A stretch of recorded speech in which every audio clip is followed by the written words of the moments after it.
Comment s'assurer de remplir un restaurant? Comment afficher complet quand on a un restaurant?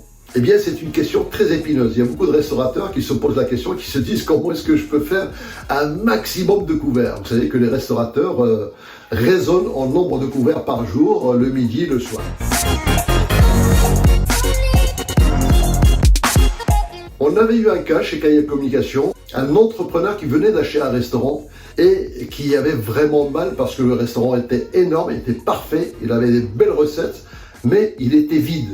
Et en face de lui, il y avait d'autres restaurants qui étaient toujours pleins. Et donc quand il nous a appelé, il nous a dit, ben voilà, moi j'ai un problème, j'ai un super concept, je comprends pas pourquoi les gens ne viennent pas ici. Et alors on a fait l'étude, on a regardé, et personnellement, moi j'ai été voir plusieurs restaurants. Il y avait des restaurants où vous avez des gens qui font la queue pendant une demi-heure face à lui, au lieu de se dire, bah tiens, ce restaurant est vide, je vais y aller. Mais non, la nature humaine est compliquée. Et justement, qu'est-ce qui se passe quand vous allez dans un restaurant? Surtout s'il est grand, s'il est énorme. Si vous rentrez et que vous voyez qu'il n'y a personne, qu'est-ce qui se passe? Ben, souvent, vous rebroussez chemin. Vous vous dites, ouais, ça ne doit pas être un restaurant terrible.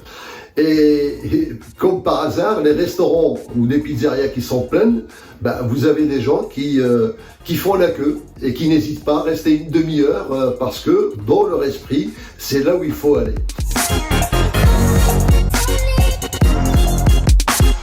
Eh bien, la solution qu'on avait proposée donc, pour ce client, c'est de dire, écoutez, votre surface est énorme, d'autant plus qu'il vient juste de démarrer. Ce qu'on vous propose, c'est de diviser la surface par deux. Donc, il a masqué la moitié du restaurant. Donc, de ce fait-là, la surface s'est réduite. C'était une pizzeria. Et puis, comme par hasard, du jour au lendemain, il y a eu des clients qui venaient régulièrement. Et l'astuce, qui est une astuce un peu italienne, vous savez, quand vous avez un restaurant et lorsque vous avez une vitrine, l'idée c'est que les premiers clients, vous les mettez tout de suite, vous les positionnez là où on peut les voir. De manière à ce que les clients, lorsqu'ils arrivent de l'extérieur, ils ont l'impression qu'il y a déjà du monde. C'est-à-dire que c'est déjà validé que c'est un bon restaurant puisqu'il y a des gens qui sont déjà là en train de manger. Eh bien, ce restaurant, en quelques mois, commençait à afficher complet.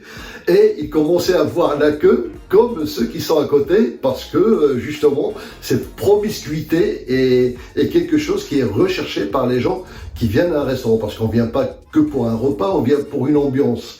Alors, bien évidemment, l'ambiance sonore joue, la musique que vous allez mettre, le sourire des serveurs, tout ça, ça joue. Mais la surface est aussi importante.